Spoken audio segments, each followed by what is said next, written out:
ఈరోజు దేవుని వాగ్దానంగా కీర్తన గ్రంథం 91 కీర్తన 13వ వచనాన్ని చదువుకుందామా. Psalm 91 and verse 13. నీవు సింహములను నాగుపాములను త్రొక్కెదవు, పొదమ సింహములను భుజంగములను అణగద్రొక్కెదవు. ఈ వాగ్దానాన్ని రోజంతా క్లెయిమ్ చేసి ప్రభువుని స్తుతించండి, ప్రభువుని గణపరచండి. ఖచ్చితంగా మీ జీవితాల్లో గొప్ప కార్యాలు జరుగుతాయి. మా ప్రేమగల తండ్రి, గొప్ప దేవ, మేము సింహములను నాగుపాములను అణగద్రొక్కే అధికారాన్ని మీరు మాకు ఇచ్చే దేవుడు కనుక నీ స్తోత్రాలు.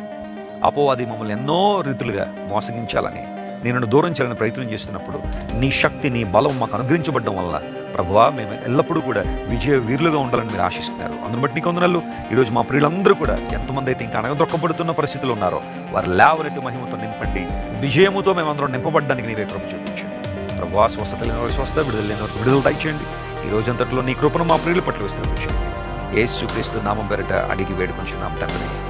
ఆమేన్. ఆమేన్. God bless you, dear friends. Have a wonderful and beautiful day.